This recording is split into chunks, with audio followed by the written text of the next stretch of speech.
2년 전에 한국을 방문했을 때 문의할 것이 있어서 한국에서 이제 콜센터에 전화를 한 적이 있습니다. 신호가 울리고 나서 그쪽에서 콜센터에서 전화를 받는데 대뜸 이렇게 받는 겁니다. 사랑합니다 고객님, 무엇을 도와드릴까요? 그때 살짝 놀랐습니다. 왜냐하면 너무나 친절했기 때문입니다. 미국에 살면서 그냥 콜센터에 전화를 해보았자 그냥 평범한 목소리로 응대받는 전화만 받다가 높은 톤으로 또 극도로 친절하게 받는 전화를 받으니까 이거 좀 영 어색한 겁니다. 그리고 그 전화를 받자마자 그 콜센터에서 한 말, 사랑합니다 고객님, 이 말이 뇌리에 깊이 남았습니다. 왜냐하면 이 콜센터 직원이 저를 사랑할 리가 없기 때문입니다. 제가 누군지도 모르는데 저를 사랑할 리가 있겠습니까? 그냥 말뿐인 사랑, 상대편 기분 좋으라고 말하는 사랑이었죠. 오래전에 사회 초년병 시절에 회사에서 업무 효율을 올리기 위해서 강사를 초청하여 교육을 받은 적이 있습니다. 그 강사가 교육하면서 이렇게 말하더라고요. 우리는 고객 사랑을 넘어서서 고객 감동의 시대로 가야 합니다. 이렇게 말을 하더라고요. 그때는 당연히 그냥 그런가 보다 하고 듣고 있었는데 나중에 생각해 보니 이 고객 사랑이라는 말이 마음에 좀 남았습니다. 그 고객 사랑에 진정한 사랑이 들어있을까요? 고객이 사랑받는다고 느껴서 우리가 파는 물건을 사주기를 바라는 거죠. 지금은 하는지 모르겠지만 예전에 한국에는 미스 코리아라는 게 있었습니다. 그래가지고 젊은 여성들이 이제 한쪽 손은 이제 어깨, 이제 허리에 올리고 한 손을 흔들면서 사람들을 향해서 이렇게 이야기했습니다. 사랑합니다, 여러분. 기억하시는 분들이 있을 겁니다. 그러면 그 사랑합니다, 여러분의 말에 진짜 사랑이 담겨 있을까요? 그래서 생각해 보면 이 사랑이라는 말의 진짜 의미가 퇴색되어 가는 시대에 우리는 살고 있지 않는가 하는 생각이 듭니다. 진정한 사랑은 사라져가고 사랑이라는 말을 나의 이익을 위하여 사용하고 있는 그런 시대에 살고 있지는 않은가 하는 생각을 해봅니다. 그 대신 진짜 사랑이 우리가 읽은 오늘 말씀에 들어있습니다. 오늘 말씀 1절은 이렇게 기록되어 있습니다. 보라, 아버지께서 어떠한 사랑을 우리에게 베푸사 하나님의 자녀라 일컬음을 받게 하셨는가. 우리가 그러하도다. 하나님이 우리를 사랑하신 사랑이 진짜 사랑인데 그 진짜 사랑은 어떤 사랑이냐? 우리를 하나님의 자녀로 불러주신 것이 이게 진짜 사랑이라는 겁니다. 왜냐? 우리는 하나님의 자녀가 될 자격이 없는데 그런 자격 없는 사람들을 하나님의 자녀로 입양시켜 주었으니 이게 얼마나 감사한 일이냐. 이게 진짜 사랑이라는 것입니다. 구약시대에 호세아라는 이름의 선지자가 있었습니다. 들어보신 적이 있으실지 모르겠습니다. 이 호세아라는 선지자는 하나님으로부터 아주 독특한 사명을 받았습니다. 그 사명은 창녀촌에 가서 고멜이라는 이름의 몸 파는 여자를 만나서 그 여자와 가정을 꾸리라는 사명이었습니다. 그래서 호세아는 선지자의 신분으로, 지금으로 하면 목사와 같은 신분으로 창녀촌에 가서 고멜이라는 여인을 만납니다. 그 몸 파는 여인을 만난 후에 그 여인을 데리고 와서 결혼하여 함께 살게 됩니다. 그리고 그 사이에서 아이가 셋이 태어났는데 그 아이들의 아빠가 이 호세아인지 아니면 다른 남자인지도 알 수 없는 그 아이들을 낳아서 키웁니다. 저는 이 호세아서를 읽고 묵상할 때마다 호세아가 참 불쌍했습니다. 아니, 하나님이 아무리 선지자라고 해도 그렇지 어떻게 이렇게 잔인한 사명을 주실 수 있는가 하고 말입니다. 아니, 하나님은 호세아 사랑하지 않으시는가? 이런 생각도 들었습니다. 그리고 아무리 하나님의 명령과 하나님 주시는 사명이라고 하더라도 그 사명을 받드는 호세아도 좀 이상해 보였습니다. 이해가 되지 않았습니다. 가정은 지켜야 되는 거 아닙니까? 아무리 힘들어도 가정은 평안해야 되는 것 아닙니까? 그렇게 저는 지금까지 호세아서를 읽으면서 호세아의 입장에서만 이 말씀을 생각해 보았는데, 오늘 말씀을 준비하면서 반대로 고멜의 입장에서 이 호세아서를 한번 생각해 보았습니다. 고멜의 입장에서 생각을 해보면 소망 없는 인생입니다. 고멜은 이 남자 저 남자에게 짓밟히고 더러워진 인생입니다. 세상 어느 남자가 몸 파는 여인을 귀하게 여기고 사랑하고 소중히 여기겠습니까? 그럴 리가 없죠. 그런데 갑자기 호세아가 오더니 내가 네 남편이다. 내가 너와 결혼하겠다. 우리 집 가서 나랑 살자. 이렇게 말하는 겁니다. 그래서 더러워진 옷을 벗겨주고 깨끗한 옷을 입혀주고 깨끗한 집으로 데려가서 포근한 침대에서 쉴 수 있도록 해주는 겁니다. 고멜에게 지금까지 침대는 더러운 공간이었는데 삶의 가장 아늑한 공간이 이제 침대가 되어버린 겁니다. 왜? 호세아가 나를 사랑해줬기 때문입니다.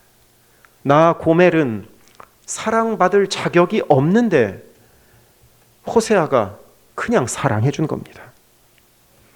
우리를 향한 하나님의 사랑도 이렇다는 것을 오늘 말씀 1절은 우리에게 알려줍니다. 하나님은 우리 모두가 사랑받을 만한 자격이 되니까 사랑하시는 게 아닙니다. 어렸을 때 듣던 말 중에 이런 말이 있습니다. 친구들이 너랑 같이 노는 거는 다 네가 놀만한 애니까 그렇게 놀아주는 것이다. 어렸을 땐 그런 말 종종 듣곤 했습니다. 이 세상에서 있는 수많은 관계들은, 그리고 심지어 교회 안에 있는 관계도 서로 자격이 된다고 생각하는 사람들끼리, 소위 말하여 급이 되는 사람들끼리 사랑하고 교제합니다. 격이 맞지 않으면, 수준 차이가 나면 불쌍히 여기거나 질투를 하거나 비난을 하지 사랑하지 않습니다. 그게 인간의 모습입니다. 하지만 우리 하나님의 사랑은 그렇지 않다는 겁니다. 우리 하나님의 사랑은 자격을 보지 않으십니다. 있는 모습 그대로 사랑하십니다.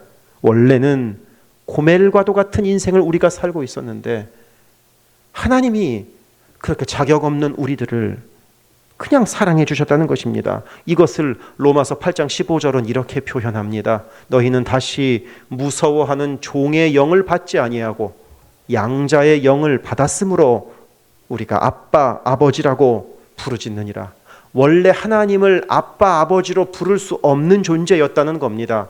그런데 양자의 영을 받았으므로, 곧 양자가 되었으므로, 곧 adoption, 이게 뭐라 합니까? 말이 생각이 안 나네요. 입양이 되었으므로, 이제 그래서 하나님이 우리의 아버지가 되셨다는 겁니다. 1954년에 오레곤주에 홀트 부부가 있었습니다. 신실한 크리스찬으로 열심히 성실하게 잘 살고 있는 사람들이었는데, 이들이 그 한국 전쟁의 처참한 실상을 보여주는 다큐멘터리 영화를 보게 되었습니다. 그리고 거기에서 한국의 전쟁 고아가 어마어마하게 많다는 사실을 알게 되고, 그래서 이 홀트 부부가 전쟁 고아를 한국에서 입양하기로 결정을 합니다. 그것도 몇 명을 입양하기로 결정하냐면 우리가 할 수 있는 최대한을 하자. 그래가지고 8명을 입양하기로 결정을 합니다. 하지만 그 당시 미국 법에서는 한 가정에서 2명 이상 입양하는 것이 법적으로 불가능했다고 합니다. 그래서 이 홀트 부부는 의회에 청원을 넣어서 법을 개정해서 합법적으로 한국에서 8명의 전쟁 고아를 입양하여 키우게 됩니다. 여기에서 그치지 않습니다. 아예 한국 전쟁 고아를 돕는 단체를 이 홀트 부부가 만들었습니다. 그것이 여러분들도 한 번씩은 들어봤음직한 홀트 아동복지회라는 단체입니다. 그리고 이 홀트 아동복지회를 통하여 한국의 전쟁 고아만 해도 4만 명 이상, 그리고 전 세계를 통틀어서 20만 명 이상이 되는 고아들이 새로운 가정으로 입양되어서 행복하고 건강하게 살게 됩니다. 이렇게 고아들이 많이 입양되던 시기에 한국의 고아원에서는 진풍경이 한 번씩 벌어지곤 했습니다. 외국인이 고아원에 가면 이제 고아들 줄을 세우고 가장 좋은 옷을 입히고 깨끗하게 씻기고 노래를 부르게 합니다. 그리고 서로 더 외국인에게 잘 보이려고 노력합니다. 왜? 입양되고 싶었기 때문입니다. 전쟁통에 부모를 다 잃은 이 고아들에게 새로운 삶의 희망이라곤 입양되는 것밖에 없었기 때문입니다. 바로 이것이 양자되는 것입니다. 그리고 하나님께서 우리도 그렇게 입양하셨다는 겁니다. 그러니 이게 얼마나 큰 은혜입니까? 원래는 고멜처럼 아무런 소망도 없이, 미래에 대한 어떤 기대도 없이, 영원한 나라에 대한 어떠한 소망도 없이 그저 이 땅에서 잘 먹고 잘 사는 것만을 쫓아가던 인생이었는데 하나님께서 친히 찾아오셔서 두 손으로 우리를 번쩍 들어 올리셔서 우리를 하나님의 나라의 백성으로, 우리를 하나님의 자녀로 입양시켜 주셨다는 겁니다. 얼마나 큰 은혜이고 얼마나 큰 감사입니까? 그리고 그런 감사를 이 세상 사람들이 알 도리가 없습니다. 하나님과 우리만의 비밀인 것입니다. 그래서 오늘 말씀 1절 뒷부분은 이렇게 기록되어 있습니다. 그러므로 세상이 우리를 알지 못함은 그를 알지 못함이라. 하나님이 우리를 사랑하신 것, 자격 없는 우리를 입양시켜 주신 것, 그리고 그런 우리와 지금도 동행하시는 것을 이 세상 사람들은 알 도리가 없습니다. 찬송가 442장 가사의 뒷부분이 이렇습니다. 주가 나와 동행을 하면서 나를 친구 삼으셨네. 우리 아는 찬양이지 않습니까? 우리 서로 받은 그 기쁨을 알 사람이 없도다. 하나님과 동행하는 기쁨을, 하나님의 자녀가 된 그 기쁨을 알 사람이 없는 겁니다. 하나님과 나만의 비밀인 겁니다. 그리고 그렇게 하나님의 자녀가 된 우리들이 가지게 된 소망이 하나 있습니다. 하나님과 동행하게 된 우리가 갖게 된 소망이 하나 있으니 그것이 바로 2절 말씀에 이렇게 기록되어 있습니다. 사랑하는 자들아, 우리가 지금은 하나님의 자녀라. 장래에 어떻게 될지는 아직 나타나지 아니하였으나 우리가 미래에 어떻게 될지 알지 못하기 때문입니다. 하지만 그가 나타나시면, 주님께서 다시 오시면 우리가 그와 같을 줄을 아는 것은 그의 참모습을 그대로 볼 것이기 때문이다. 우리가 아무리 하나님의 자녀가 되었다고 하더라도, 아무리 지금 내가 하나님과 동행하였다고 하더라도 안타깝게도 우리가 하나님을 그 모습 그대로 볼 수는 없습니다. 왜? 하나님은 우리 육신의 눈으로 보이는 모습으로 존재하시지 않기 때문입니다. 제 뒤에 이렇게 십자가가 있다고 하더라도 이 십자가는 결코 예수님이 아닙니다. 이 십자가는 예수님의 고난을 상징하는 그저 물건일 뿐입니다. 예수님도 우리가 우리의 눈으로 볼 수 없습니다. 그래서 우리가 지금 하나님을 볼 수는 없지만 이 2절에 나오는 말씀처럼 그의 참모습을 그대로 볼 것이기 때문이니 머지않아 우리가 주님을 얼굴과 얼굴을 맞대고 만나게 될 것이라는 소망이 우리에게 있다는 겁니다. 왜? 우리는 하나님의 자녀가 되었기 때문입니다. 지금은 이 눈에 아무 증거 보이지 않고, 지금은 이 귀에 아무 소리 들리지 않더라도 우리는 머지않아 그 주님과 얼굴과 얼굴을 맞대고 보게 될 것입니다. 그것을 고린도전서 13장 12절에서 바울 사도는 이렇게 말하고 있습니다. 우리가 지금은 거울로 보는 것 같이 희미하나 그때는 얼굴과 얼굴을 맞대고 보게 될 것이요, 지금은 내가 부분적으로 하나 그때에는 주께서 나를 아신 것 같이 내가 온전히 하리라. 지금이야 거울이 참 좋지만 바울 사도가 이 고린도전서를 쓸 당시에는 거울이 별로였습니다. 거울이라고 해보았자 구리 같은 금속을 망치로 동통동통 때려가지고 얇게 편 그런 정도였습니다. 그러니까 그런 거울의 모습이 보여봤자 얼마나 또렷하게 보였겠습니까? 그저 희미했겠지요. 그러니 당시에는 아무리 좋은 거울로 보았자 희미했던 겁니다. 하지만 그때에는, 곧 주님을 만나게 될 때에는 그렇게 거울로 보는 것처럼 희미하게 보이는 것이 아니라 얼굴과 얼굴을 맞대고 또렷하게 보게 될 것이라는 뜻입니다. 그리고 지금은 우리가 하나님에 대해서 알아보았자 얼마를 알겠습니까? 하나님이 우리를 아시는 것에 비해서 우리가 하나님에 대해서 아는 게 뭐 얼마나 있습니까? 하지만 그때가 되면 우리는 그 주님을 온전히 알게 될 것입니다. 그것이 하나님의 자녀가 된 우리가 갖고 있는 소망이라는 것입니다. 우리가 이 험한 세상 속에서, 이 유혹도 많고 문제도 많은 세상 속에서 그래도 예수 믿고 살아가는 이유는 바로 이 소망이 있기 때문입니다. 그리고 그렇게 하나님을 다시 만날 소망이 있는 우리들, 곧 하나님의 자녀들은 어떻게 살아가야 하는가? 오늘 말씀 3절은 또한 이렇게 기록되어 있습니다. 주를 향하여 이 소망을 가진 자마다 그의 깨끗하심과 같이 자기를 깨끗하게 하느니라. 하나님의 자녀는 이제 하나님 만날 준비를 좀 해야 되겠는데, 그럼 어떻게 하는 것이 하나님 만날 준비를 하는 것이냐? 바로 하나님의 깨끗하심과 같이 우리도 깨끗하게 살아가는 것이 하나님 만날 준비를 하는 것이다 라는 의미입니다. 2014년에서 브라질에서 한 여성이 아이를 낳은 후에 한 남성을 지목하여 이 사람이 아빠라고 주장했습니다. 아마도 그 남자가 자신이 책임이 없다고 발뺌을 했던 모양이죠. 그래서 어쩔 수 없이 아이의 엄마는 법원에다가 양육비 청구 소송을 했고, 법원에서는 어쩔 수 없이 자기가 아빠라는 것을 발뺌하는 이 남자로 인하여, 이 남자에 대하여 유전자 검사를 실시하게 됩니다. 그리고 그 유전자 검사 결과 이 남자가 아이의 아버지일 가능성이 99.9%였다고 합니다. 그런데도 이 남자는 계속해서 자기가 진짜 아버지가 아니라고 발뺌을 하는 겁니다.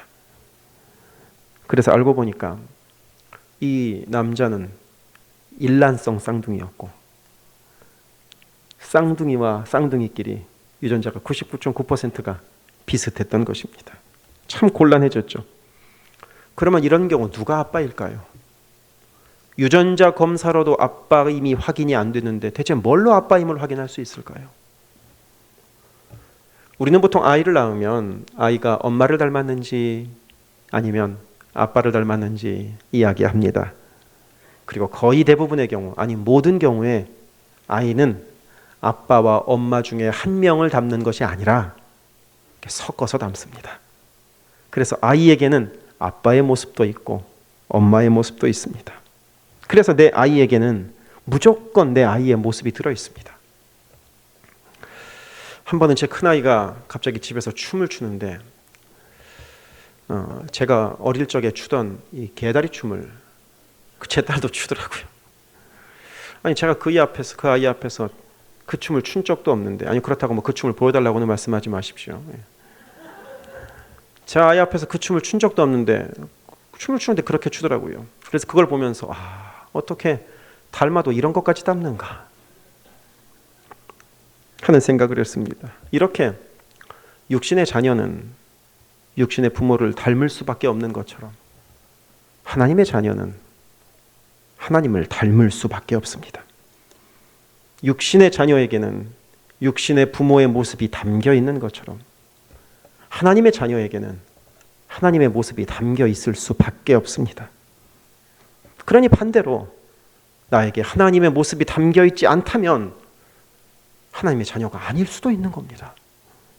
그래서 하나님을 닮은 모습이 어떤 모습인지 오늘 말씀 3절은 자세하게 이렇게 알려줍니다. 주를 향하여 이 소망을 가진 자마다 그의 깨끗하심과 같이 자기를 깨끗하게 하느니라. 하나님이 깨끗하시기 때문에 하나님을 닮은 하나님의 자녀들인 우리들도 깨끗할 수밖에 없다는 겁니다. 아니 최소한 깨끗하려고 노력은 해야 된다는 것입니다. 그러면 깨끗한 게 뭐냐? 6절은 이렇게 말씀합니다.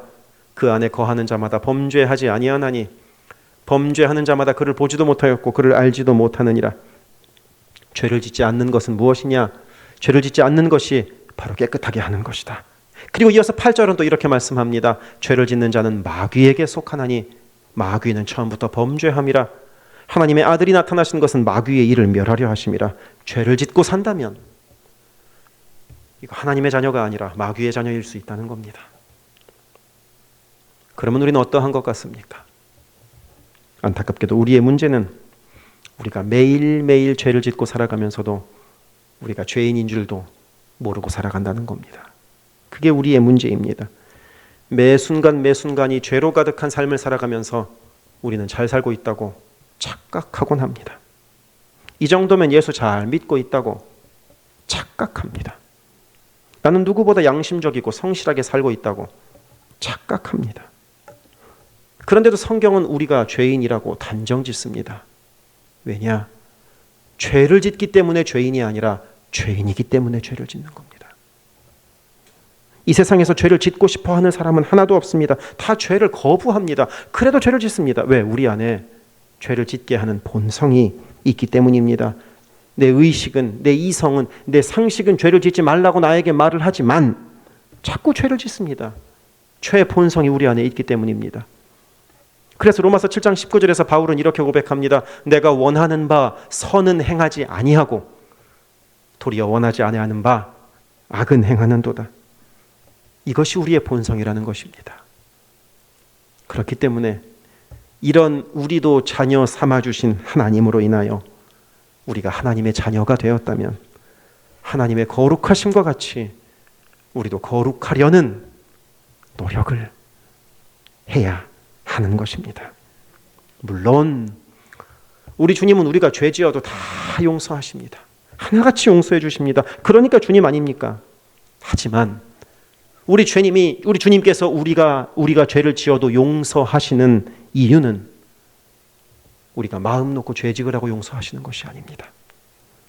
부담 없이 죄 지으라고 용서하시는 것이 아닙니다. 죄 지어도 괜찮아. 너무 부담 갖지 마. 그냥 회개하면 돼. 그냥 교회만 오면 돼. 우리 주님 이렇게 말씀하지 않으십니다. 부모가 자녀들에게 얘야, 나는 너를 무슨 일이 있어도 사랑한다. 나는 네가 아무리 삐뚤어져도 난 너를 사랑한다 라고 말한다고 칩시다. 그럴 때 그 말을 하면서 부모는 자녀가 삐뚤어지기를 바라겠습니까? 바르게 살기를 바라겠습니까? 하나님은 오죽하시겠습니까? 자녀가 빗나가고 어긋날 때 너는 더 이상 내 자식이 아니다 라고 말할 부모가 세상 어디 있겠습니까? 하지만 그렇더라도 부모는 자녀가 잘 되기를 바랍니다. 바르게 살기를 바랍니다. 빗나가고 어긋나지 않기를 바랍니다. 하물며 우리의 아버지 되시는 하나님이야 더 말할 나위가 있겠습니까? 마태복음 55장 20절에서 우리 예수님은 이렇게 말씀하십니다. 내가 너희에게 이르노니 너희 의가 서기관과 바리새인보다 더 낫지 못하면 결단코 천국에 들어가지 못하리라.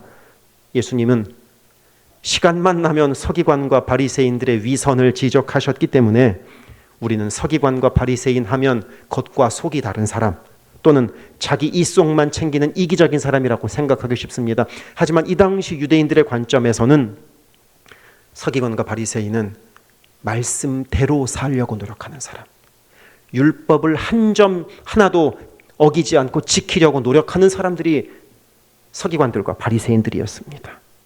우리 주님은 그런 서기관과 바리새인보다 더 의로워야 한다고 말씀하시는 것입니다. 곧 지금까지 우리가 살아오면서 이 사람은 정말 도덕적으로 깨끗하다. 이 사람은 정말 법 없이도 살 사람이다.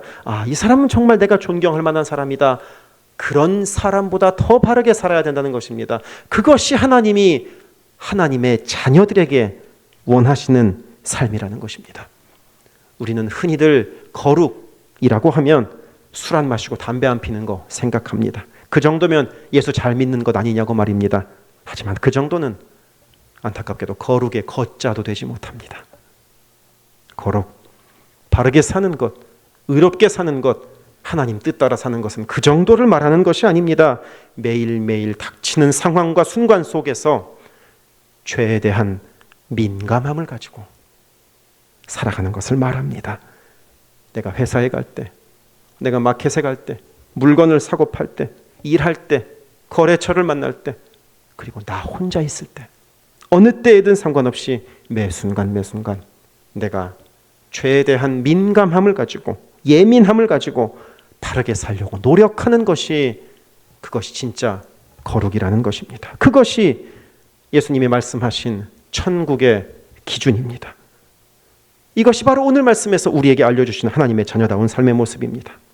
그래서 오늘 말씀을 마치면서 바라기는 우리가 하나님의 자녀다운 죄에 대한 민감함을 가질 수 있기를 바랍니다.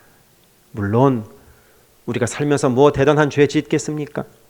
우리가 살면서 뭐 하나님을 배반하고 배신하는 뭐 그런 일 저지르겠습니까? 하지만 우리가 어떻게 죄에 대한 민감함을 가질 수 있느냐? 우리의 말에, 우리의 행동에 예민할 수 있기를 바랍니다. 내가 하는 말이 혹시 내가 오늘 누군가에게 상처 주는 말은 아닌가? 돌아보시기를 바랍니다. 누군가에게 상처가 되었다면 그 죄이기 때문입니다. 내가 하는 말이 하나님의 영광을 가리는 말인가? 생각해 보시기 바랍니다. 하나님의 영광 가리면 그것이 죄이기 때문입니다. 내가 오늘 하는 행동 하나하나가 혹시 하나님과 교회에게 덕이 되지 않는 것은 아닌가? 돌아보시기를 바랍니다. 영광을 가리우면 그것도 죄이기 때문입니다. 그래서 바라기는 저와 여러분들의 삶이 하나님의 영광을 가리는 삶이 아니라 죄에 대한 민감함으로 도리어 하나님의 영광을 드러내는 그런 복된 삶을 살 수 있기를 바랍니다. 기도하겠습니다.